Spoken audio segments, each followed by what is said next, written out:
That great. This is the first time I've recorded for a long time, so hopefully it'll save it properly. Um, so yeah, I will do a very quick introduction, and then we'll get into the meat of the agenda. So, we're going to have an initial talk from Jenny Watkins, who's the cabinet member for portfolio holder for communities and housing at Malvern Hills District Council. We'll also have some presentations from uh, Luke Ward and Richard Vasquez Law about health and well-being and Heart Start Malvern. We've also got a space for parish and town councils to sort of feed in for their work. So I'm expecting Charlotte from Knowles Crew to come along in a bit and talk about their bit there. And we've also got Paul Cummin, who is a district councillor but also chair of Little Whitley, to talk about his personal experience of defibrillators in action. And yeah, that's basically it. If I was in person, I'd tell you we're not expecting any fire drills, and I've not got the builders in today, so it shouldn't be too noisy in the background for me. So I'll pass over straight to Jenny. Thank you, Chris. I'm not expecting a fire drill, but I do have four very noisy dogs in the kitchen. So if the postman arrives, I might have to put you on mute. Hoping my voice will also hold out because I've had what everyone else has probably had, that lurgy going around. So thank you for introducing me. I am Jenny Watkins, and I've recently been appointed as the portfolio holder for communities and housing. Some of you may have known the previous portfolio holders when it was split, Councillor Tom Wells and Natalie McVeigh, but there has been some changes in November and I've took over that role. So big thanks to you, Chris, and others for convening this meeting and for everybody on the call for taking time out of your busy diaries to meet with me. I asked to convene as many of you together as possible because I represent Longdon and I have 6 parish councils in my patch, and I hugely value all of the work that you do in your areas, predominantly as volunteers if you're councillors, and obviously as very busy clerks. And taking the portfolio role, I really wanted to try and reach a point where we have much greater collaboration with you. I know my area pretty well, but I absolutely don't know all of the geography of Malvern and certainly don't know it in the way that you do. So when it comes to us making decisions about what we do and how we spend our money, I really want you to be more of that conversation moving forward.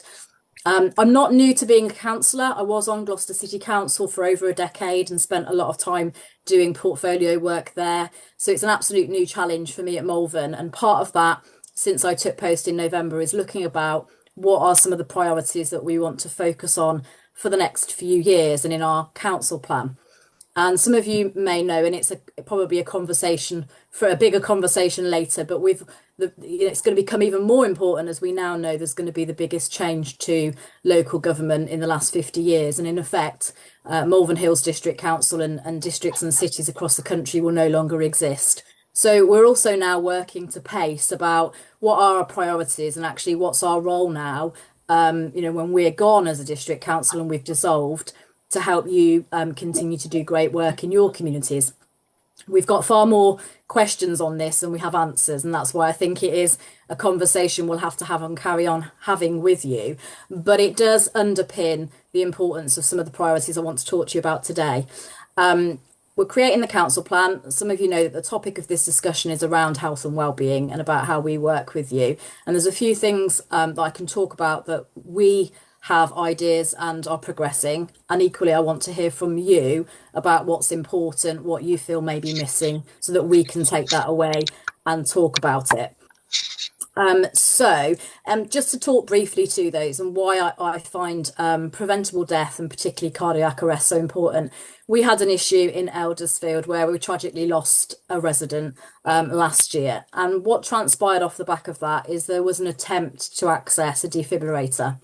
It wouldn't have necessarily meant that the person's life would have been saved, but it did highlight a real issue, particularly for rural communities around defibs. One, about the importance of having them, of course, and being trained to use them. But two, that if you're within a certain distance away from a defib, if you make a 999 call and then you attempt to go and access that, you won't be given the code because you're actually too far away.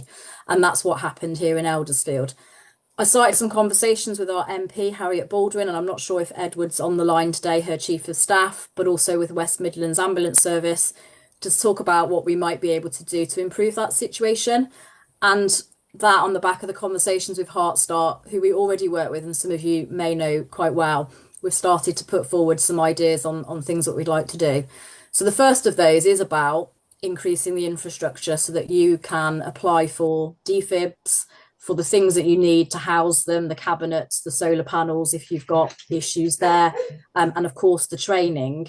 And I'm pleased to say that from April, and Amanda will be sending more out about this, is that we will be giving you unrestricted access to funding in order for you to be able to apply to the council to be able to do those things. And I know that's been a challenge from my own parish councils when you've been working with finite resources, that you may not always have been able to put as many defibs and do the things in your communities that you want to do. So that's the first thing. We're going to hear more about the importance of us doing stuff around healthy hearts. And I know Councillor Paul Cummins is going to talk about his experience, and Richard from Heartstart is going to talk when he joins the call a bit later on. But that's just one part of what we want to do. The other opportunity is around, healthy hearts comes from, healthier lives. And MHDC, Malvern Hills, has put a lot of investment into council assets in creating health and wellbeing hubs, in effect. And predominantly those are fairly Malvern centric. And a lot of the infrastructure, I know, isn't always easily accessible for people that are living in broader parts of Malvern Hills. So we actually want to work with you to look at what are the things that you need in your community centres, in your green spaces, in your areas that would encourage people to be able to access activities, become more sort of healthy, but also be able to connect with each other much more. We want to work with you on your strengths and assets. And so whilst the report is still going through, March the 18th, there is a report going to our exec, which will hopefully approve a significant amount of investing that we're going to make available to you to apply to be able to do those things. We're currently looking at a circa of £1 million with applications of up to £100,000 per project. So I know that there's lots of places and aspirations in your communities to be able to do stuff, and funding has probably been one of the biggest barriers to you to be able to do that. So parish councils, town councils, and community organisations that you work with in your patch will have that, hopefully that opportunity. And as I say, whilst it's still got to be signed off and dotted, we're looking to work at pace and launching an expression of interest from April, because we recognise that if we want to be here to support you to do these things, then we've got to try and do them in the time that we've got left available, which is circa 2 to 3 years until MHDC will dissolve. So there's some really exciting stuff that we're already planning. But as I said, equally, we'd like to hear from you about other things around health and wellbeing, something that sits obviously in my responsibility area, or other things that MHDC should be doing. So I look forward to some of that conversation later. And I think that's probably all I wanted to cover off. I didn't want to actually talk at you for 20 minutes because that can be quite boring, listening to a councillor for 20 minutes. So if it's okay, Chris, I'm happy to either take any comments or questions, or if you want to move on to the next speaker, I'm sure if I can get an opportunity to sum up at the end, that would be great. But just again, big thanks for people coming out and listening to what we've got to say and would be willing to engage with us on this. Great. Yeah. So does anybody have any questions? That funding you're talking about for defibrillators and things, would that also include funds for ongoing maintenance for batteries and new pads, because they're quite expensive and groups are struggling to maintain it ongoing? No, I agree. And that's something obviously parish councils, where they do have them, have had to build into their budgets. We obviously don't know the absolute future of local government funding and what this will all look like. What we know is that town and parish councils will exist and we won't. So yes, we'll have to obviously initially look at helping what that looks like, and Amanda might want to comment further. Ultimately, there'll be a point in time where we won't be here as a district council and we don't know the new unitary set up and what that will prioritise and fund. So it is something to consider, but certainly we want to make sure that you're in a great financial position to get going. And I know those pads and batteries have a sort of shelf life, but we would hope that we can continue to work with you while we're here, and work with our partners around the county and our health and wellbeing board to make sure that that stays on the radar. I think when we talk more about what's the importance of having these defibs and some of the stats and stuff that Richard will quote, I guess it is about, do we all choose to prioritise this as a thing so that we can make sure that there's equal access, particularly across the district for defibs. And that's where we're asking you to be a part of that conversation. So that's a really great point, but that was probably a long-winded answer, but I don't have all the answers to that in the long term.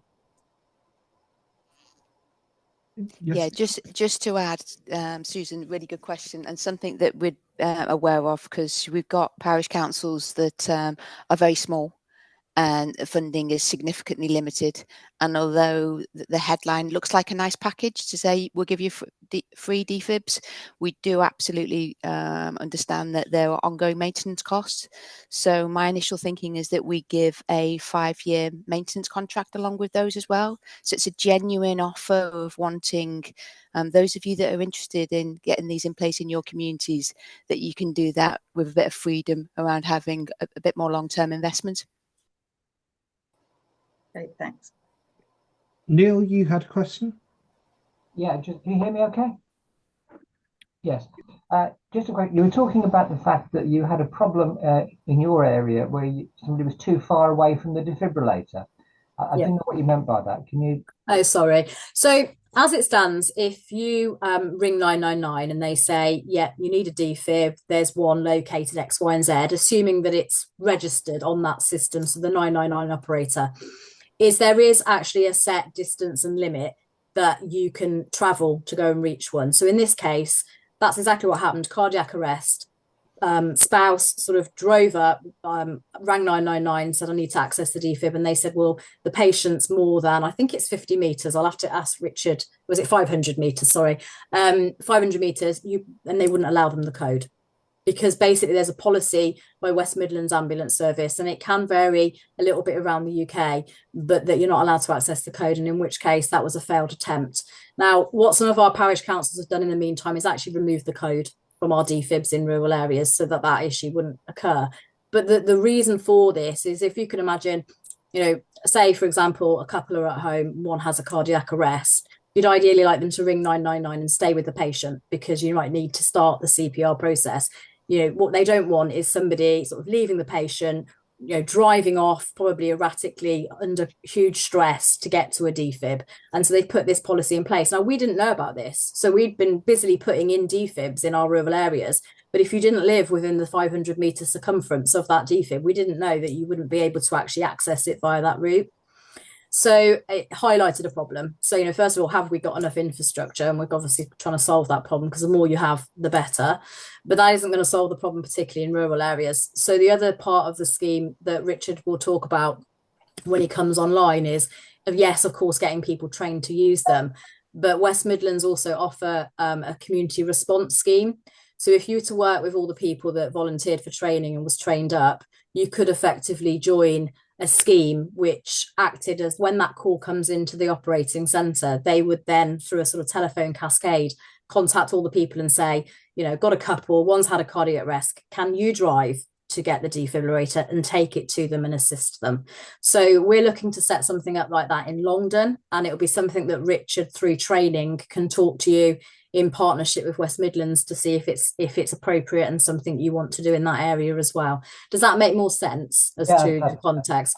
But I involved the MP in this, and we've had lots of conversations. So Harriet Baldwin met with West Midlands Ambulance and I to really explore this, because we felt that it was an unknown thing that hadn't been communicated, particularly for rural areas. And it was quite a shock to find out in the way that we did, and we lost a very loved resident that potentially could have been saved. But that sort of response time to getting somebody a defib is really key, and that's a real challenge for rural areas. There's a question coming on the chat, Jenny. Does this link to the first responders? Yes, it does. That's a slightly separate scheme. So first responders, I guess, and I'm not the best qualified person to talk to you about, but we will certainly give access to those people if you want to. First responder is more an individual that sort of takes charge in having a vehicle, the kit, the training, and kind of being there on response. So in effect, they'd be the person that the contact centre 999 would call and send out. So it comes at much bigger cost and responsibility than having the sort of volunteer scheme that I just mentioned, but is also an option. And I know that there are areas in Shropshire, for example, that have a community first responder scheme. I'm not sure if we have any current and live in our particular area, but again, something that could be explored if it was a priority and it's something we wanted to go with. Well, I'll bring, sorry, Claire, I just saw your hand flash first. Yeah, it's only a very quick one from me. So in terms of the infrastructure that you've put in place, is the vision then to have defibrillators at 1,000-metre radius in densely populated areas? Is that what we're aiming to have, so that there will always be access? Now, I get that there, by exception, there'll be, you know, extremely remote areas that just wouldn't be possible, and therefore, you know, the response teams that you're talking about. But is that what we should be aiming to work towards, having defibrillators at that 1,000-metre radius? I think ideally, yes, but I think the aspiration is to have as many as we can have, because if you don't have the infrastructure, then you don't have access to it. Here in Eldersfield, for example, we've got sort of 2 or 3, and we're very large as a village. One of our challenges has been most of the time you need an electric supply, and we don't always necessarily have that, or we have a church that we could, but it's listed to the point where we wouldn't necessarily get consent. What we're talking about here is there will be those challenges, and we just possibly in all areas won't be able to do that. Much more achievable in urban areas, of course, and if we should aim for that. But, you know, cardiac arrests happen when people are out, and they happen when they're at home. So getting as many as we can and enabling access to them, you know, whether that's self-access or access with support. I'm sure Richard would talk later about the survival rate in the UK and how miserable that is compared to the rest of Europe. And one of the reasons that is that we are quite poor in the level of infrastructure we have available to us. So yes, it is an absolute priority, but it's not going to work unless we work with our communities and the people that want to support the process and recognise that as a important thing to do. To be honest and frank, Malvern is a aging demographic in terms of those that live here. So again, there is quite a high a rate of cardiac arrest associated with health and age. So it's something that we feel is a priority. I personally feel it's a priority, and lots of the supporting partners do as well. I think the other thing I would add is that although the defibrillators themselves are important, it's also about the training for people to respond. And again, we've had some examples where we've had defibrillators in place, but nobody equipped to know how to use them. So there was an event that took place on Valentine's Day, actually, at Malvern Theatres, where 103 people have been trained to do CPR response.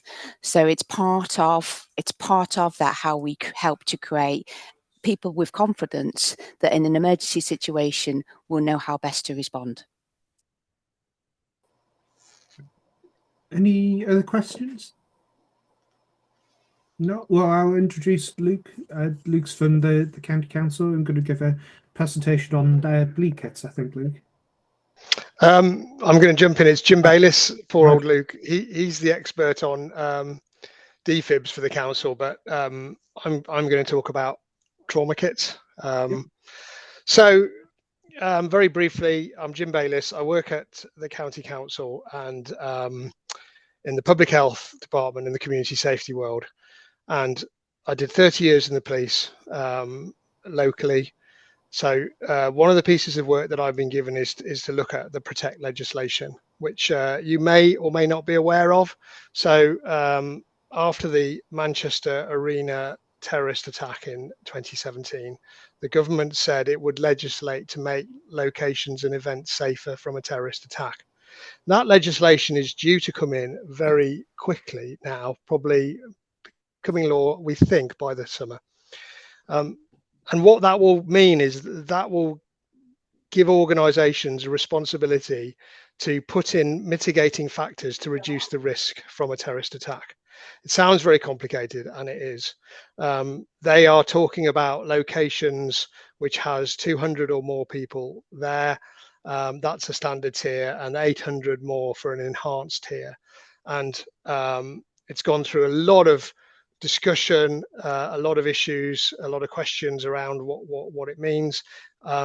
It covers all sorts of activities from food and drink, hospitality, local government, public areas, education, health, and I think it's going to be really big. Initially, it was about briefing people on training around terrorism attacks, but now I think it's more about lockdowns, evacuation plans, communicating to your staff what the risk is.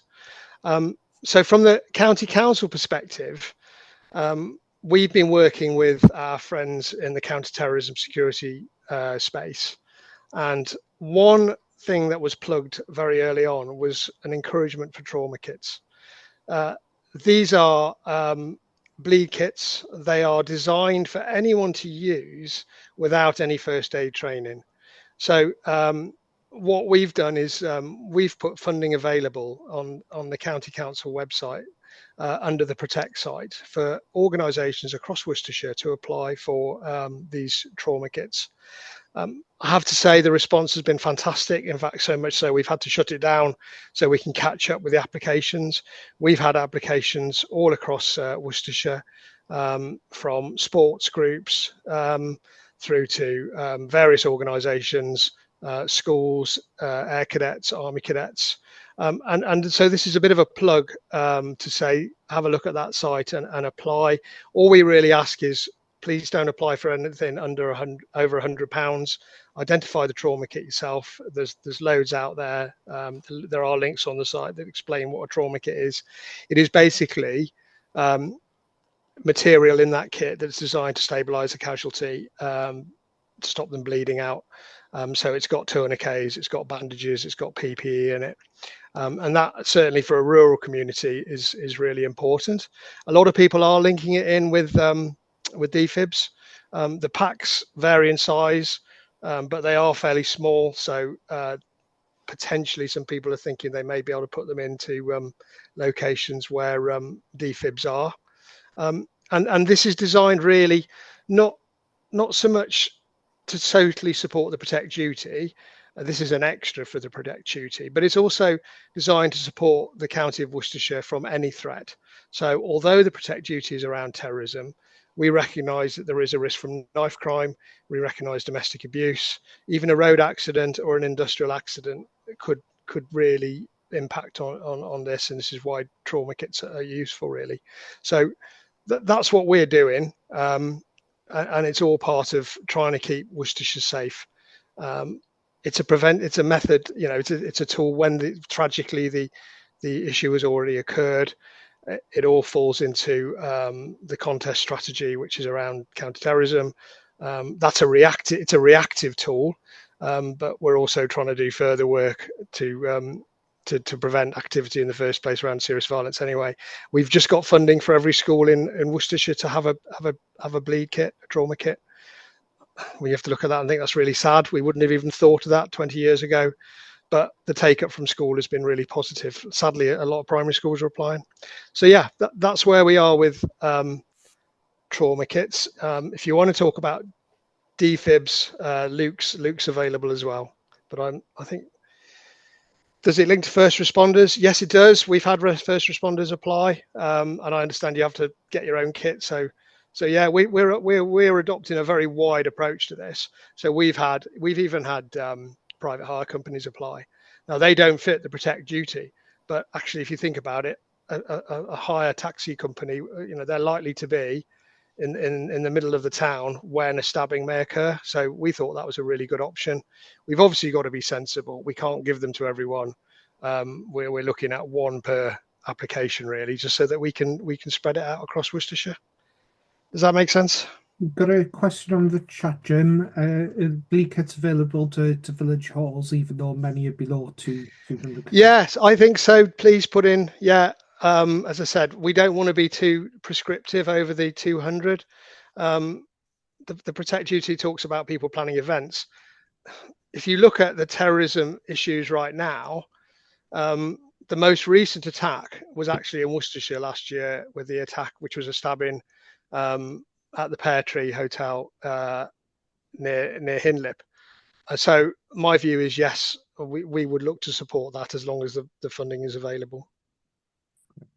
Just for those on the call as well, Luke's put some links in the chat to the different information on Martin's Law and the Protection of Premises Bill. Any other questions? Hello. Hi, Anna. Yeah, hi. Just would you? Somebody has mentioned the village hall. So we've Lyme Bramps, we've got the Memorial Hall, but also our primary schools. They're quite far apart geographically within the area. Could I apply for two? I mean, I think you said one kit per application, but yeah, we are flexible. I mean, Luke's designed a very simple application process. It might be easier for you to put two applications in, one for the village hall, one for the primary, if that makes sense. yeah. But I mean, Okay. yeah, we have had people, can we have 6 or 7? And we've had to work those out. But I think it's easier for us if you just put separate applications in. But I'm a firm believer in the less work as possible for people. But Cool. yeah, Thanks, James. Thank you. Any other questions? Or Luke, would you like to come in and talk specifically about the BLE kits? Nothing as such about the bleed kits, but sorry, there's an ambulance that's just gone past. Nothing about the bleed kits as such, but about defibs, I can certainly add some more information if that's useful. I can add it at the end of the meeting. No, bring it in now, Luke, please. Okay, so we do have some, alongside the funding for trauma kits, we also have some funding for defibrillators. That is run by Worcestershire County Council Public Health. It's being used as backstop funding. So if you've put in an application already, say to the British Heart Foundation, and it's been declined for whatever reason, you're able to put in an application to a grant that we're running, which will assess based on location and amount of people. There's various ranges of criteria, but I'll put the link in the chat for that. And then there's also a few other links I'll put in as well for some free training regarding how to use a defibrillator, how to administer CPR. And also I'll put in a link for to see where your nearest defibrillator is in the area, which is a really useful tool just to get a lay of the land and see what's around you. Yes, Amanda? Yeah, I was just going to make the comment, and again, do forgive me slightly because I haven't consulted with my public health colleagues on this, but I think I'm very much conscious about how we make it as easy as possible for you as a parish council. So what I'd look to do is have, and Jenny made reference to us setting up a grant application scheme. I'll have a conversation with public health about whether we use that existing mechanism, but actually we give additional funding to ensure that as many organisations within our district benefit, both for the defib and also for the trauma kits, notwithstanding still that acknowledgement that I've made around the ongoing maintenance. So to be confirmed what that's going to look like, but be assured that our intent will be make it as easy as possible for you. Brilliant, thank you. And what we'll do as CALC is off the back of this event, we'll send out another email out to everyone. We'll put all the links in from that Luke's going to share and that anybody else shares in the chat. So you've got them, and those that are watching this on recorded will have them as well. Great. Any other questions around County Council and trauma and bleed kits or defibs? No. What I'd like to do then is somebody who had left off the initial thing for speakers is I'd like to bring in Lucy Bird. So there's been a lot of work going on around health and wellbeing in the county.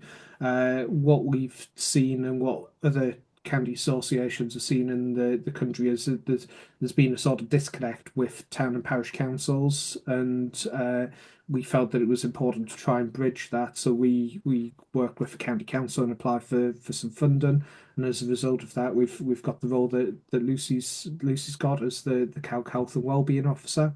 So I just want to bring Lucy in to tell you a bit about some of the work that she's done for the last couple of months and some of the work that's going to come up as well.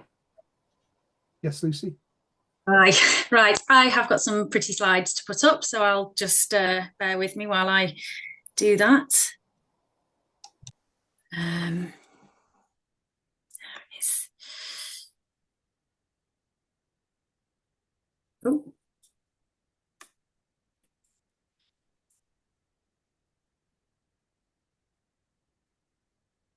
Right.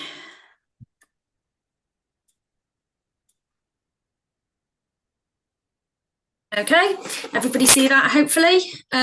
So yeah, as Chris just said, this is a new role. I'm the Health and Wellbeing Officer for Worcestershire CALC, and I think it was felt that it was important that we had a role to support town and parish councils across the county, specifically with the broader health and wellbeing agenda, and how key parish and town councils can be in supporting residents across the county with the wider health and wellbeing. So why town and parish councils? Because obviously you're the most local tier of council across the county, and this is going to become even more vital as we go through the unitary process. And so I think we feel now more than ever, it's really important that you are engaging and being supported with that engagement in health and wellbeing initiatives. And because you are not only representing your communities, you are your communities. You all live in the area, you know your area better than the wider councils can ever know them. And so it's bridging that link and bringing you into the picture and supporting you with that. And it's the vast array of things that you can be involved in. Projects like this, the Healthy Heart, this is just one element that we can link you with. And going forward, if you need any support to link with any of the things that have come up today and any other initiatives that you want to take part in, my role is there to support that. So when we talk about health and wellbeing in the wider sense, it is really broad. So there is lots of aspects. So you may have seen the 5 ways to wellbeing before.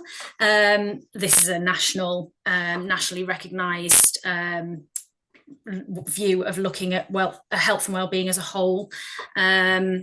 But it's based around these 5 areas. So you've got your physical health, so that's access to healthcare services, healthy food and exercise opportunities.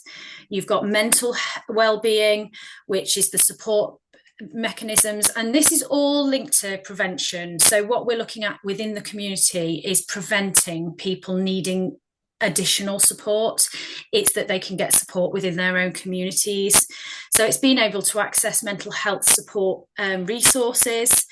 You've got your social connectivity, which, as you know, in your own communities, there is a wealth. We've had surveys back from lots of you, which is fantastic, showing that some of these activities are already happening. But we can't underestimate the value of social connectivity. It's really important for the whole being, physical and mental health. And that's just bringing people together for anything. It can be small groups, big groups, whatever it is in your community where you feel that there is a gap. Can we support you to fill it? And with all of these initiatives, we're not asking parish and town councils to do any of this on their own. There's a wealth of assets within your community that we can access, whether it's broader organisations like Age UK, Worcester Association of Carers, people like that. It's connecting you with those. It's the people in the community themselves that may step up and say, well, actually, I could pour a coffee every Tuesday morning to bring people together. Or you may have a brilliant Pilates instructor that can do some adapted sessions for people.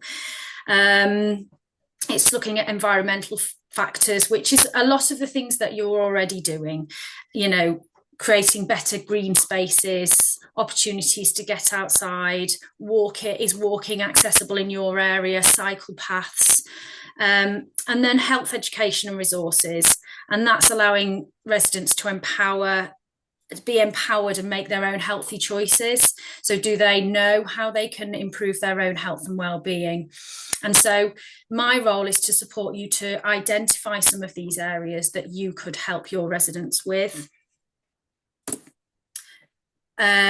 One of the key themes that is coming out of my work that I've been doing so far is that engagement, actually, and for town and parish councils to really think about how they understand their own community. So it's that meaningful engagement. You know, I was at a council meeting the other day, and we were just talking about this. You know, if you can have a conversation, how are you recording that conversation? How are you picking up patterns? There's lots of information out there. For example, insights data at the county council to pool some of that data together. And I'm sure Malvern Hills District Council have also got some data that they could support you to access. But it's just, how do you identify where the gaps are, what the community wants and needs? So it's having that active engagement. So again, these are all the things that we can support you with through CALC. So these are the areas that we would suggest you start to think about. And we want this is not about a one-off event. This is not about doing one small thing. This is really key to embedding into everyday conversations. You know, if you are putting together a parish plan, a neighbourhood plan, your meeting agendas, it's putting health and well-being as part of that and integrating it into your everyday conversation. So, you know, I've briefly touched on in the last slide, these are some of the things that you could do or support the community to do, such as activities and events. These could be wellbeing fairs. It could be just encouraging residents to participate in the things that are already available in their community. Do they know where to access groups? Having been a social prescriber, I do know that people often don't know what's at the end of their road. And so by helping them to access support in the community is key. Improving green spaces and recreation. Have you got good outdoor facilities? Building those support networks and accessibility. So it's where you establish groups perhaps for more vulnerable groups, such as the elderly, young parents, people with disabilities. Is there any dementia support in your area? It's identifying these gaps and working with communities to fill them. And it's really important, like I say, none of this is put on your shoulders to do by yourself. It's my role to connect you with organisations and people in the community that could help to create these opportunities. So it is collaboration. It's really key in this work. Mental health support. We're looking at providing workshops and training for people. We're currently just about to put out some information sessions that I'm working with Worcestershire Advice Network. So that's Citizens Advice, those kind of organisations, so that you can signpost where people can get support in their own community. If they're struggling with debt, if they're struggling with housing, how do they get the support that they need? And it's being the heart of the community. As a council, you could really easily identify where they can go to. Again, it's just building and supporting you to increase that knowledge. So we're putting on an information session with them at the end of March. The details will be out soon. I only confirmed that yesterday. So that's another way for you to know how to signpost people. And just representing at local advocacy, that is what you are there to do, is to support and represent residents. And it's building their confidence to perhaps stand up and say, actually, we do need better bus service in this area. And that then helps them to access groups and organisations in the area. So it's not just doing things on their own, it's empowering the community to set up this resilience. So what is our offer? So for me, we're starting to develop a bit of an online toolkit for town and parish councils so that you can know who some of these partner organisations are. You can go and access that independently. We're going to be putting on a how-to guide for setting up community groups, again, so that you can work with the community to fill gaps. So there's a wealth of information on that site at the moment. That's on the Worcestershire CALC site under the health and wellbeing banner, and it's linking you to organisations and perhaps funding and things like that, where you can, you know, kind of get on with these things. There is also the one-to-one support for town and parish councils, so I can come out, meet with you, come to meetings, have one-to-ones, and look at how we could perhaps recruit volunteers to become information champions. So there's lots of opportunities there, and it's just helping you to build the connections with projects like this Healthy Heart. You know, if you just feel you need a little bit of support and guidance to connect with everything that's going on around it, then please do get in touch. So that's the offer from us and what the role is. So I'll just give you a couple of examples. These have come from CALC. So these are initiatives that have been set up across the country by town and parish councils. And actually some of the work that's going on in Worcestershire as well is already happening. So if you do have some, you know, case studies where you've done great work and built connections in the community, please do let me know, and I can share those as examples across the county. But it's setting up things, you know, Peterlee Town Council in County Durham, they'd set up a lunch club called Taste Buddies that brought people together for a low-cost meal, but included some social activities within that. Haverhill Town Council over in Suffolk, their Lifeline project, that's to connect residents to build networks and how to get help with employment. And then, so they've connected lots and lots of different organisations in the area, so they know where to signpost people to. We've got Hythe Town Council in Kent. They've set up a dementia awareness forum so that people, again, know how to access support and the support for their carers. And over in Cambridgeshire at Milton Parish Council, the Parish Council have set up a community ward scheme, which is amazing. People pay to have a contact with a warden every day, just to reduce that isolation and make sure they're okay. And then they have one weekly visit. And so that's a really amazing initiative for those that are isolated and struggling at home alone, but it does prevent them needing adult social care.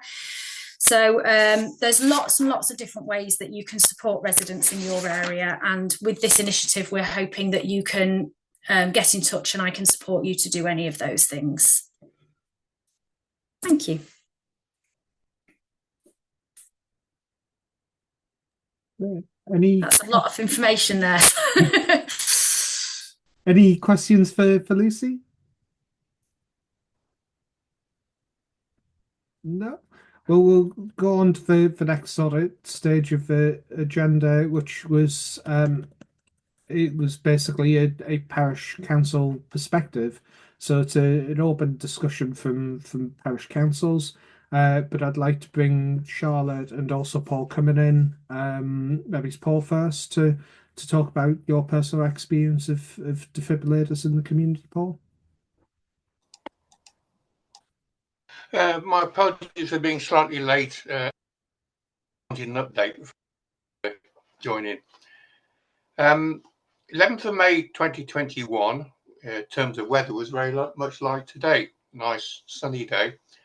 And I was looking forward to spending the evening being active in Great Whitley playing walking cricket. About 6 o'clock, I was on my way there and got changed. And I can remember clearly walking through the car park at the village hall where the game was taking place. I remember nothing after that until 4 days later when I woke up in hospital and they had to explain to me what I was doing there. I was extremely lucky to have reached that stage, because I subsequently learned that only about 10% of people who have a cardiac arrest outside hospital actually make it through. I'm glad I didn't know that in advance.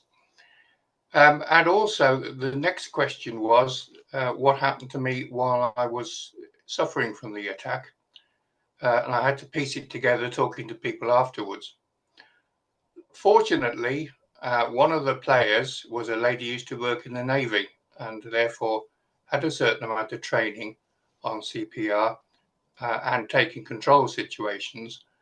And she very much took control, had someone fetch the defibrillator whilst I was receiving CPR, and getting the air ambulance and the road ambulance to me as well. I survived that, fortunately. What had happened was I had finished a spell bowling, went to field, and just collapsed. No warning whatsoever of any health issues that were going to cause me problems. In hospital, it was a matter of then getting better. First of all, I had my own defibrillator stroke heart monitor stroke does everything machine fitted. And that was quite a weird experience, sitting talking to the doctor while he fiddle around with your heart. He's really put you off what's going on. I measured my recovery very much on how I could walk uphill, because to begin with, I just couldn't do it. After about 6 months, I could actually walk up local hills. And then after 9 months, I was up to walking in the Lake District. And after about 12 months, I graduated up to the Welsh Mountains in the Wreckens. So I could feel improvements going all along. The next stage was how to put my experience to use in helping others who might find themselves in the same position. It is worth noting that I understand that cardiac arrest can happen to anybody of any age and fitness.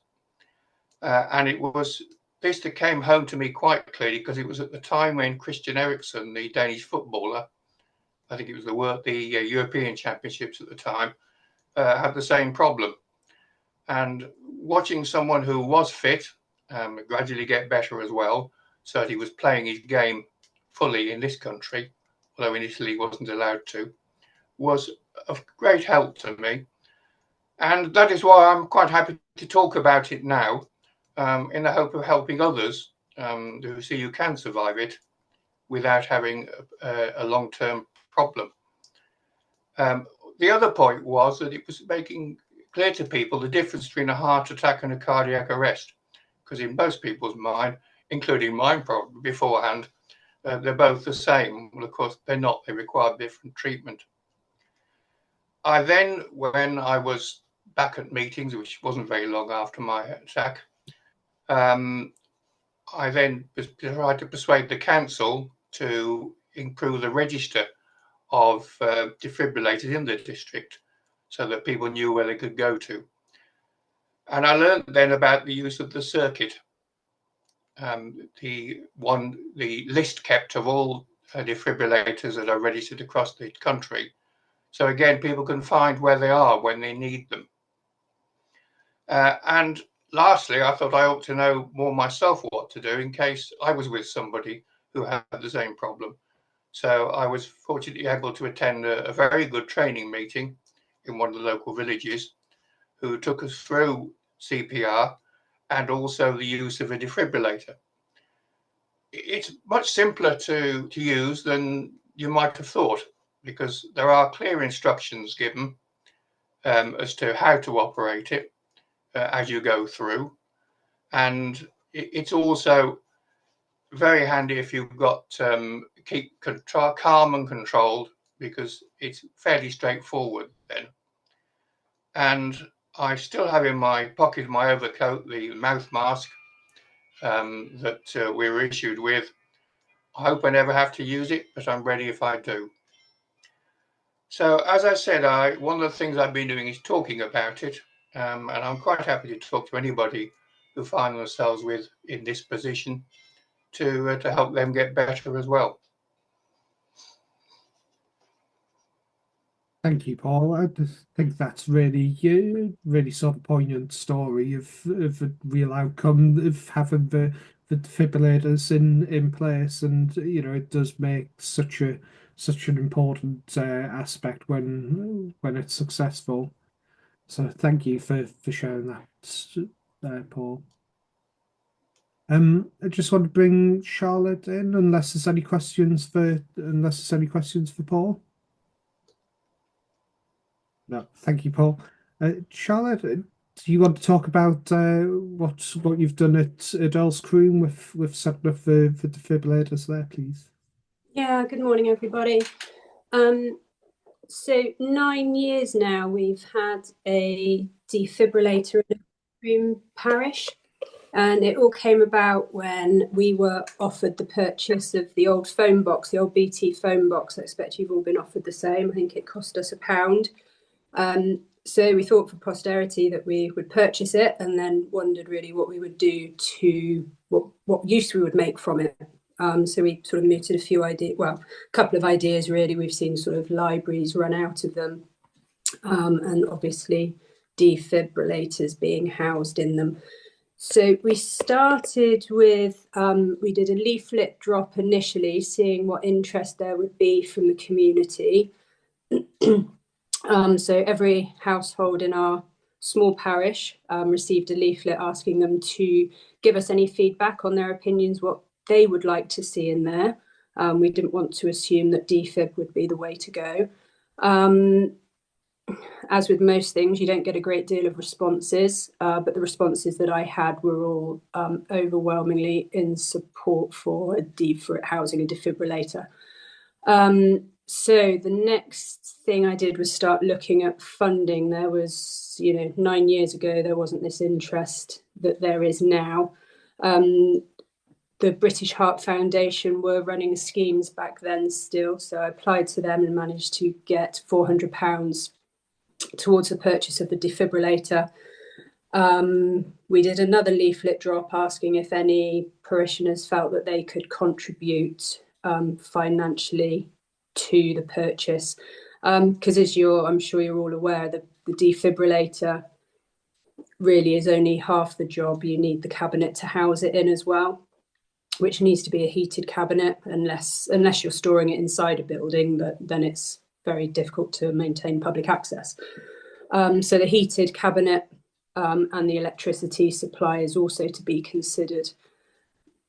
Fortunately, we were able, with the funding from the £400 from British Heart Foundation and with contributions from parishioners, we were able to afford those things. And BT, I think initially they were only going to continue paying for the electricity supply for a certain number of years. But as far as I know, we've never heard anything from them. So we're certainly not paying for the electricity, but hopefully they are. Someone is. Might get cut off at some point. We'll see. So that was how we were fortunate enough to start a scheme. I am a nurse in my day job, so have a little bit of insight and some professional knowledge that I was able to bring to it when looking at which defibrillator to purchase, because there's lots available. We're registered on this before the circuit came around. Actually, I registered the device with West Midlands Ambulance Service.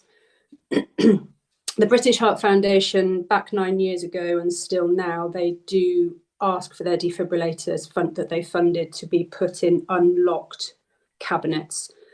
You don't hear a great deal about defibrillators being stolen, which is great, but it does happen, unfortunately, I believe it's something to do with the rare metals in the valuable metals in the batteries is the reason that they get stolen. We do lock ours. We have given the code to West Midlands Ambulance Service. And like I say, since then, it's also on the circuit as well. What we also did with some of the funding that we raised for purchasing these things was we did another leaflet drop with some fridge magnets which had the code so that every parishioner has got, hopefully still on their fridge, and we've tried to keep up as new people have moved into the village, has got the access code for the device. So it is locked, it's open to parishioners, outsider to the village is able to access it if they call 999. So in the 9 years, yes, certainly an interesting point when you're talking about giving all this money to councils now for purchasing them is the maintenance, because what continues to cost, we've been fortunate it's not been used in the last 9 years, hasn't needed to be used in anger, but we still have to replace pads and batteries, and that is costly. The parish councillors now, I had some money left, I think just for the first change of pads, and you have to remember it's 2 sets of pads at a time because you always have a spare set. So you're looking at about £180 each time that your pads expire. I can't remember how much the battery was now. I think it's about 130. So we had some money left over for the first time that the pads expired, but since then the parish council has taken that on, and that is in our budget. So it will be really nice if there's some money available towards maintenance. Training, it's all well and good having defibs, but training is just, there's no point having one without the other. Again, with my day job, I've provided training in the village hall and at various sort of community events that we've had. Not as often as I'd like to. It's not even been once a year, to be honest. But again, the interest that's shown when I put on these sessions in my own time, borrowing proper kit from work and the effort that goes into it, I have maybe 5 or 6 people that want to attend. So I haven't been able to do the training as often as I like, but the times that I do, it isn't greatly received. It's received well by the people that attend, but not a great deal of people attend. You have to remember, this sort of with my nursing head on really, the defibs are great, but the defib isn't going to save everybody because it depends what rhythm their heart might be going into. So a defibrillator is designed to be used by the lay person. It's automated, you turn it on and it tells you what to do. But what it doesn't teach you to do is the cardiopulmonary resuscitation, which is an essential part to go alongside it. And that's where the training is invaluable. That's about all I've got to say. If you've got any questions about anything that the process I went through to get one in our parish or the training or anything else, then please do ask. Thank you. Thank you, Charlotte. It's really good on the sort of struggle to get things up, and the sort of ongoing struggle to get people involved in the community. I mean, you know, the Earlscombe isn't the biggest parish council, so I'd be quite happy if 5 people, 6 people turned up to events within it. I'll bring Jenny in and then Neil. Yeah, no, just thanks for that. That's really great insight and feedback, and well done for all you're doing at Earlscombe. It sounds like you are leading the charge on that, so thank you. So definitely taking on your comment and others about maintenance, and Amanda has obviously already responded to say that we will look to help with that. I do appreciate it can be expensive, and there is, as you point out, also quite a wide range of different defibs, pads and batteries, and we've got some very helpful advice from West Midlands Ambulance Service and Heart Start, which we can share with you about where you can access different ones from. You're obviously way ahead, but others probably find that helpful. And I guess just a couple of developments to point out, which I didn't mention in the beginning, because you talked about electricity supply and keeping it heated. There are now solar powered cabinets available. They are more expensive, but that may also be something that deals with any barriers around electric supply. And we've actually here in Eldersfield had one donated that's portable. So we've got an old telephone box and it is a library, but we've now also put the portable one just inside a plastic lidded box and put a sign on it. And that actually doesn't require charging. And I'm told it also doesn't require replacement pads that often. So there are new technologies and developments coming out that we can obviously explore with each parish council and community that's interested. So we want to be able to give you access to that. And then on your final point on training, and I'm hoping that Richard's joining the call or will be joining very soon, because I've kind of held back on what our offer is around training. But I think it's amazing what you've been doing to obviously try and gain that interest in your community. And we are working with Heart Start to roll out an offer on a much broader programme of training. And I guess how I see that going is also getting the younger generation interested and working with some of our schools across the district to get some of those in our community that are in sort of Army Cadets, Air Cadets or not involved in this as well. So to try and broaden that base of people that are interested. But I'll shut up now, but I just wanted to come back in because I was hugely enthusiastic about all you were saying. Yeah, thank you. It has always surprised me actually how little is done in schools still. There's an awful lot of European schools that are teaching children in primary school, they're teaching children cardiopulmonary resuscitation. And it isn't something that is on our curriculum. They spend time on, I can't remember what it stands, personal, social, wellbeing development, something like that, the kind of sex ed stuff, but they talk about relationships and things as well.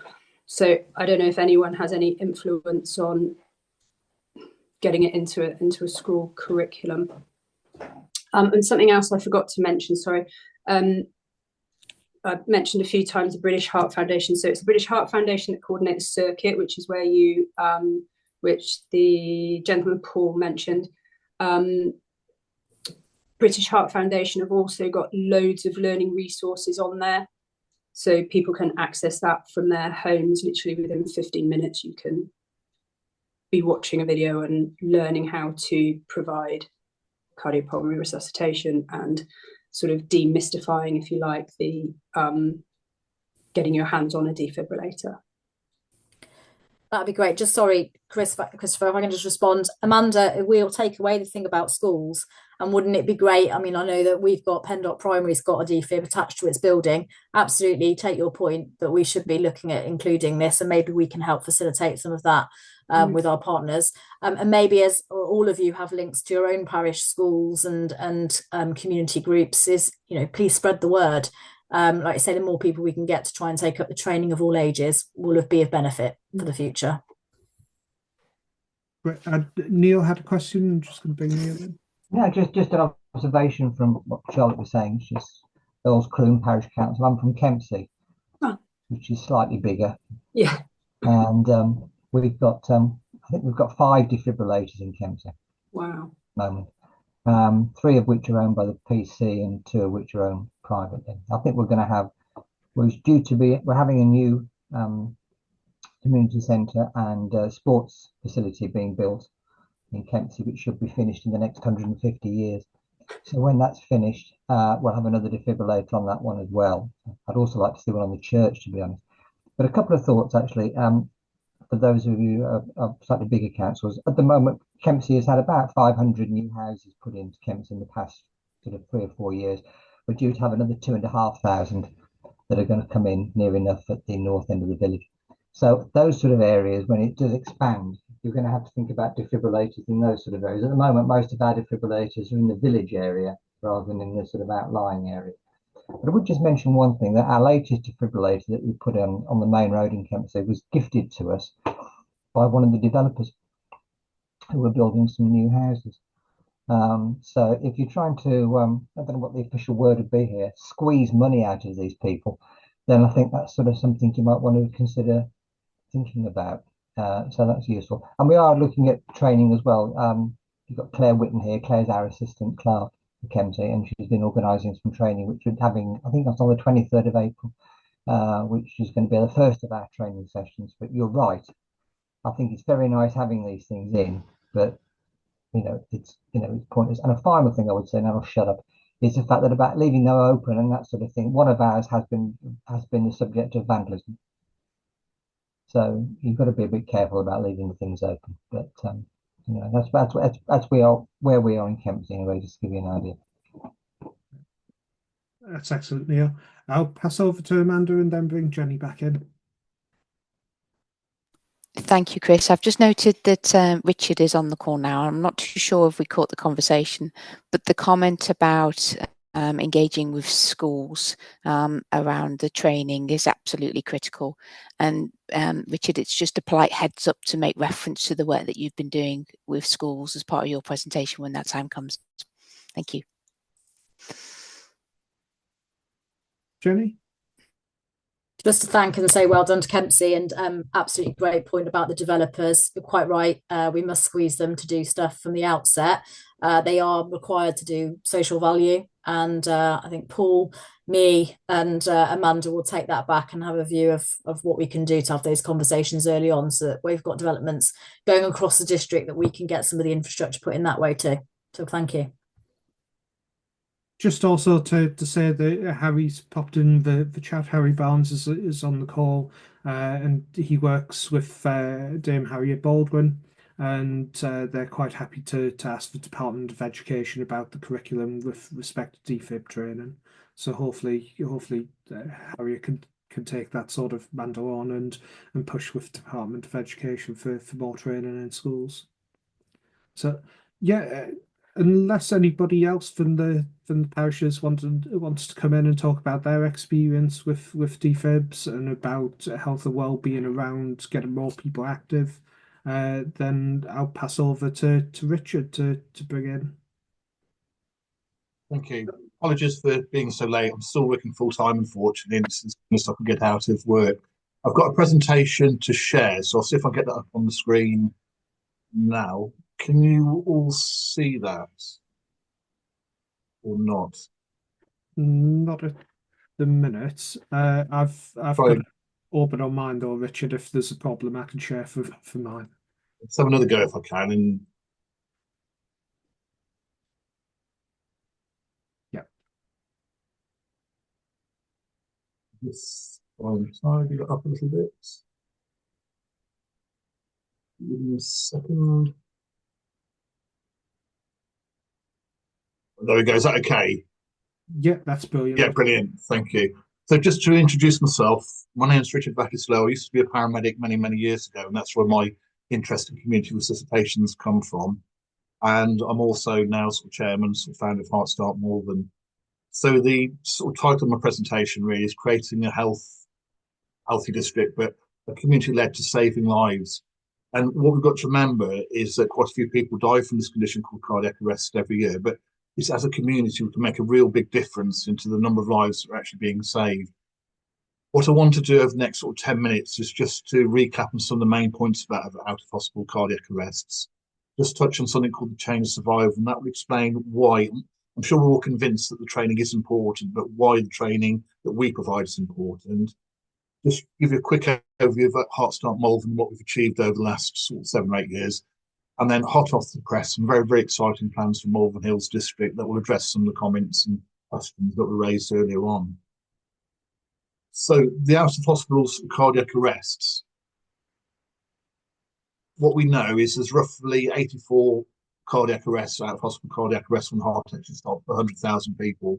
And if you do a little bit of number crunching, that works out somewhere in the region of 500 happening across Worcestershire every year, and somewhere in the region of 45 happening in the Malvern Hills District area. We also know from a lot of published data that the survival rate in this country from cardiac arrest is only 10%. And that survival rate hasn't really changed now for the last sort of 40 or 50 years. So in spite of all the air ambulances, all the fantastic training that's going on with paramedics and doctors and nurses and things like that, it's been about 10% for the last 40, 50 years, and there's been no improvements in it. But what we do know is that by people knowing how to do CPR and having readily access to a defibrillator, that can improve the survival rates to around about 50 to even as much as 70% in some circumstances. We're doing the number crunching again there. By training more people in CPR and having more defibrillators available, it could save around about 250 to 350 lives a year. And in the Malvern Hills District, it could save somewhere in the region of 15 extra lives a year. So not huge numbers, but if you remember that family where your relation's being saved, it's life-changing. It's going to make a real difference. So what we need to remember when we talk about defibrillators is they're only part of the solution. And there's this concept called the chain of survival, and there's got 4 links in this chain of survival. And if somebody is to survive a cardiac arrest, these 4 things need to happen. So we need somebody to recognise that it is a life-threatening emergency, and they make that 999 call for help. And you'd be surprised at the number of people that will witness a collapse, particularly older people, they'll witness a collapse and think, oh, we'll just leave it for a couple of minutes to see if they recover on their own accords, but they don't. See? So it's training people to recognise things like the signs and symptoms of a heart attack, so you get a defibrillator on the way should they go into cardiac arrest. The next thing is absolutely critical, and that's the early CPR. So you could have defibrillators on every single lamppost or every street wall, every garden gate throughout the country, but it won't save any lives unless people know how to do CPR. And the reason for that is that the brain can only go without oxygen for 3 minutes. And if it doesn't receive the oxygen within 3 minutes, you will not defibrillate the patient. Also with defibrillators, they don't always work on the first shock. Sometimes you might need to give second, third, fourth, and fifth shock. But between each shock, you need somebody to be doing CPR just to keep the brain oxygenated. And there's a well-known saying within the ambulance service is that a blue heart won't start. And this is why the CPR is so important. And this is what we really need to be focusing on. Then the defibrillation, if that's given within 5 minutes, this is why we need the community defibrillators. It can be up to 70% of the people that we're actually saving. Again, that won't work unless somebody's made that 999 call and somebody's started CPR. And then it's the post-hospital resuscitation care. So that's been in place since the 1960s. We've had cardiac care units. We've had defibrillators in the ambulances since the 1980s. But what we haven't had are these first 3 links to the chain survival actually in place. And any chain is only as strong as the weakest link. So if we haven't got people taught to do CPR, then the defibrillators aren't going to work. That's where Heart Start Malvern came from. And this is like the second reincarnation of Heart Start Malvern. There was one many, many years ago, but the most recent one we launched in 2017. And what we do is 2 things. One is to provide CPR training, and the other thing we do, and defibrillator training. The other thing we do is to put public access defibrillators out there, and we maintain those defibrillators as well. So those are 2 main things that we're doing. The important thing about it, and this will lead on to the final part of the presentation, volunteer-led, and it's a very, very simple model that we've got in Malvern. And we know, or I'm absolutely certain, we'll be able to replicate this in other areas. So the training that we provide, it's free. It's a 90-minute practical session, and it's very much hands-on. So it's a little bit of talking, and then it's very much practicing the CPR, practicing using the defibrillation. The training, and this is to address some of the questions earlier on, we do it in schools. So in Malvern, we're trying to get every year 6 pupil trained. We're also doing training now we've been doing it for several years at Dyson Perrins. We're also training in the Chase, and we're also training at Hamley Castle High School. So we're doing training in secondary schools and feeder schools into it. We've still got quite a few more primary schools to get on. We do local groups. So last night we're doing the young farmers out at Ripple, which is a really good group, about 25 that we trained there. Businesses, we trained 300 or 400 at Kinetic. We're trying to do more and more training businesses. And then we do individual sessions at least once a month. And we go out to different community groups as well. We have 1 volunteer trainer to 4 participants, and the trainers come from all walks of life. Some are healthcare professionals, and others are teachers and just other members of the community. And what we're trying to do with Heart Start is to give people confidence rather than competence. So they might not be doing it 100% correctly according to the book, but they will do enough to keep somebody alive until the defibrillator gets there. And indeed, even after 90 minutes, I'm quite impressed with the standard of training for people that have never ever been trained to use a defibrillator before. And the confidence levels goes from, we do an evaluation at the end, and it proves in our evaluations that before the training, about 25% of people would use a defibrillator. After the training, that's increased to 99%, so it speaks for itself. And what we cover in the session is the patient assessment, which is doctors ABC. We teach people how to do CPR. We teach people how to use defibrillators, and also about heart attacks, how to recognise those and what to do. So the outputs to date, we've put 36 defibrillators out in Malvern, and we maintain all of those. And we've trained, I think it's approaching almost 6,500 people now. We had a session where there's photos from Malvern Theatres, which the Malvern Hills District Council supported on Valentine's Day, and we trained 103 people just in one day there. It's very difficult to get feedback because on when people have used the skills, because the last thing people want to do when they defibrillate somebody is to ring Heart Start Malvern up and say, "Oh, thanks ever so much, we use your defibrillate and work." But we do know that there's a lot of research supporting CPR training and defibrillation. And we do know that last year alone, that at least 3 lives in the Malvern area were saved by somebody that we'd actually trained through Heart Start Malvern. The last one was on Boxing Day, and it was a gentleman walking on the hills who was shot 5 times, and he's out and about now walking on the hills again. So we know that it works, and we've got proof now that it does work locally. The exciting bit now, which I'm sure hopefully you'll be a little bit invested in, and it's about Heart Start Malvern Hills District. And this is really thanks, I'm going to make a blush now, but manager and the support she's given us over the last few years, but she's found a little pot of money to hopefully pump prime this project that we're proposing to have 5 community resuscitation schemes. And we're thinking about putting those in Tenbury Wells, which will cover the Tenbury Wells and surrounding villages, Martley, which will cover Martley and surrounding villages, the same with Great Whitley, the same with Kemsey, and the same with Longdon. So we're covering from north to south of the Malvern Hills area, and that will give us good coverage over most of the Malvern Hills area. Hopefully there'd be a little bit more capacity to set up a couple more schemes as well to cover some of the areas where we probably could do with a scheme. The reason for picking Tenbury Wells and Martley first is because of the secondary schools in those areas, and that by setting those schemes up first, we'll be able to start training large numbers of pupils quite quickly. What each scheme will offer is they'll provide free CPR defibrillator training to the local community and schools. So in areas, say, for Kemsey, where we haven't got a sort of secondary school, we know they'll be trained at, when they get to Hamley Castle High Schools, but we'll be keen to work with the primary school in sort of that area.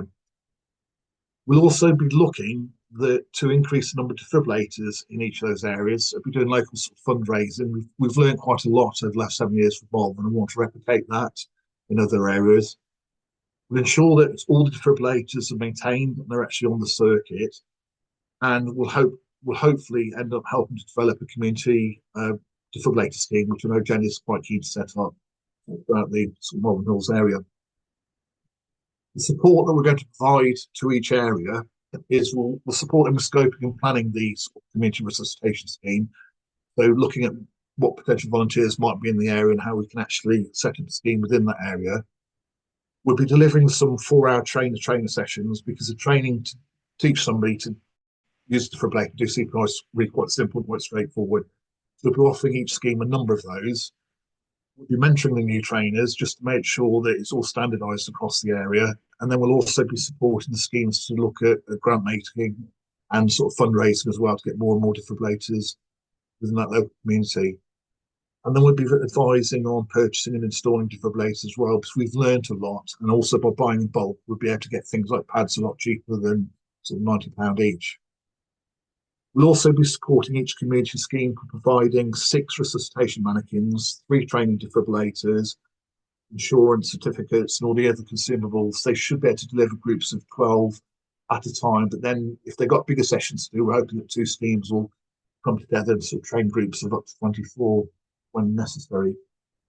So that's what we're planning to do, and we're probably going to get the ball rolling with this. We will be doing sort of late summer, so onwards. We'll be making contact with local sort of parish councils and things, and other stakeholders. So just to summarise, is that the survival rate from that hospital cardiac arrest is 10%, and it's stayed that way for decades. But I'm confident that we can get it up to between 50 and 70% across Malvern Hills by introducing these community defibrillation schemes. And I'm reasonably confident that in sort of 5-10 years' time, that'll be another 15 years at least a year, another sort of 15 people at least a year that will be saving their life. We're running out for the autumn, as I said, and it will only happen, we'll only save these lives with a whole community response. So it's not the ambulance service that's going to be saving lives or the hospital. It's going to be members of the community working together, getting this training, getting everybody trained, and also getting the defibrillators out. And it's something, it is achievable. We've proved it in Malvern that it works. We've proved it saving lives in Malvern. And now I'm just really grateful we've got the opportunity to roll this out right across the whole of this Malvern Hills area. One day, hopefully, we'll get it across the whole of Worcestershire. I'll stop sharing the screen there, and I'm more than happy to take any questions that people may have.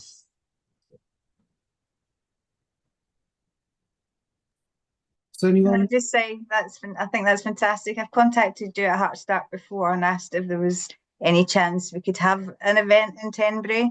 But at that point, you were kind of still Malvern centric. So it's great news to see that we're included in that list, and we'd be really keen to support you. And what I will be keen to do is to reach out to everybody for like your local contracts and things in Tenbury. Yep. So the problem with Malvern is we'd love to go out to places like Tenbury and Kemsey and places, but we've got such a demand in Malvern and a small team of volunteers. That's why we've had to keep it very Malvern focused. And I know I say it's worked in Malvern. It's a simple model, and we can roll this out quite easily and quite quickly. Yeah, we'd be keen then to have some information and anything that we can do in preparation for when you want to come aboard. Okay, we're just setting up email addresses and things like that. So we'll be reaching out to local stakeholders probably, where are we now, sort of March, probably April, May time. I'm sure you've got on the list. We'll be in touch with you. Thank you. Yeah, I'm from Kempsey, so I'm really pleased to hear this. Thank you, it's very good news. So Richard, you'll be reaching out to the Kempsey Parish Council about this, will you? Yeah, I'll be making lists of all the stakeholders that we need to get in touch with. So that'll be all the parish councils, and I'll be in touch with Amanda as well and Jenny for local contacts they've got. And in addition to that, I'll be reaching out to some of the local sort of the ambulance service and the health hospitals as well to see if they've got where they can help out with the use of volunteer recruitment. That's great. But that'll be the first stage. We'll be reaching out to the parish councils and look forward to that. That's brilliant. Thank you very much. Yeah. Richard, I'm a rural community builder, so if there's anything I can help with across the district in terms of contacts, please just come back to me. Yeah, there will be. I'm absolutely certain there will be. So thank you. Yeah, I've been working up at Martley in particular, so yeah, make contact and we can take it from there. Thank you. Charlotte? Hi. Richard, so it's not completely relevant, but what are you? Are you a charity? Are you part of Malvern Hills? What are you? No, it's a little bit confusing. Heartstone Malvern is it's very much standalone charity. Right. And each of these schemes that we'll be setting up they'll have the option to become their own charity if they want to, or they may want to be part of like a bigger umbrella sort of thing. But yes, and that's one of the key things as well that we found one of the critical success factors is that we're very focused on a local area, and that's how it's successful. And it's very much a community-led, very local-led sort of initiatives that we'll be doing. There was years ago when I worked for the British Heart Foundation as well. We used to have a national Heart Start scheme. Yeah, that's what I thought you were. The whole of the country. That they pulled the plug on that. The British Heart Foundation, perhaps back in about 2015, and they've gone much more now for the online training, which is great. But you're much better teaching people with a mannequin and a defibrillator how to do it. Yeah. Brilliant. Any other questions for Richard? No, well, thanks for that, Richard. I'll do a little bit of a wrap up and then pass over to Jenny for any last words. So I mean, I'm a big proponent for town and parish councils, and I think that it's a really good way of getting Heartstart Malvern Hills out to the local communities, but also for you being the base of defibrillators and activities in the community. That you as clerks, as parish councillors, have those networks in your village, in your locality for it, to be able to link village halls with people who need activities being put on, and also coordinated activities that the people want put on in your community. It's brilliant that Malvern Hills is setting up this fund to help with new defibrillators, that there's help available from the county council and their resources as well. But I think Charlotte's point's important, that there is an ongoing cost. And while this might help for the first 5 years, there's still an ongoing cost in 9 years for Charlotte's case, and hopefully longer and longer times. In which case, you as parish councils can raise your precepts, you can put budgets together to put these things in place, and hopefully with the advent of technology coming on, the ongoing maintenance costs of these will be going down over the next 5 to 10 years. But also, you are the links in with the communities to be putting on activities, to be putting on training, to be putting on walking groups. I love the idea of walking cricket. I think that's brilliant. And the thing is that this all makes tangible benefits to the community. Those 3 lives that have been saved in Malvern last year, you know, there's an extra four years that Paul's had that he wouldn't have had if there wasn't a defibrillator there, most likely. It's shocking the low levels of survival rates outside a hospital. So I think, you know, this is a relatively low cost thing that can make such an impact to people's lives in the future. So I think it's brilliant. So I'll pass over to Jenny for wrap up. Thank you, Chris. I think you just did a great job and probably said most of what I was going to say. So I guess really just a big thanks again for everyone giving up their time. I hope that you take away from this that we have a huge intention to help you do what you can do with us in terms of creating healthier lives, and particularly around that preventable death element. I think what will probably be helpful, because I'm conscious we've covered a lot, there's quite a lot on offer, and it's kind of been you know, going back and forth, is that we create something, Amanda, that's sort of a 1-page brief about what we're offering and what's coming down the track. But just to sort of summarize that is, you know, from April, we're going to make available funding for defibs and any of the things that you need around the defibs, cabinets, etc. Absolutely take on board your comment about the maintenance of existing and ongoing. So we will come up with an offer for you on that as well to apply to. So you can start to get that infrastructure in place. We'll take back about the point around development and what we can do as a council to influence that kind of culture. We've obviously got stuff going on great with schools, with Heart Start Malvern, and I think we can do more on that. And thank you to Dame Harriet Baldwin and obviously her representative, who's going to take that point away around this shouldn't just be here in Malvern. This should be a mainstream thing, that our younger people have a sight on this. Obviously, some of you are doing far more than others. You've got each other to support, and I quite often bring my parish councils together and would like more conversations with you to discuss stuff where you can make connections. But it sounds as though you've also got a lot of offer on help there from Lucy Bird at CALC, who can not only help you around this, also Linda, our rural community builder as well, on the call. You know, if you want to talk about it further or have a visit or a conversation. And again, to remind you, this is about defibs and it is about training, and we've got this exciting offer from Heart Start partnership starting, but we are also going to be putting out that sizable fund for you to start thinking about health and activity and connection more broadly in your area through our community infrastructure fund. And as I say, you know, I know a lot of you have great community spaces, green spaces, but there's probably lots more things that you'd like to fix or to do or to create. And we want to help generate the funding and the support for you to be able to do that. So, you know Amanda quite well. Obviously, I'll be your ongoing portfolio holder for the time being. And so I hope, Chris, that through you and via CALC and our ongoing support, we can do more collaboration like this. And I guess what would be helpful for us is, you know, is there a particular subject or topic that you feel it's worth getting us together to talk about, either things that are on your mind? You know, I think it's probably worth having one around local government reorganisation when we know a bit more about that. There could be other topics of interest that you continuously have at your parish councils, town council meetings that maybe we would be worth getting together on as well. So yeah, I think it's been great. I really appreciate it. And please do go away and spread the word and talk to your councillors and communities and keep that conversation going with us. Well, I've knocked the recording off, so if anybody has any questions that don't want recorded, then you can go ahead and ask now.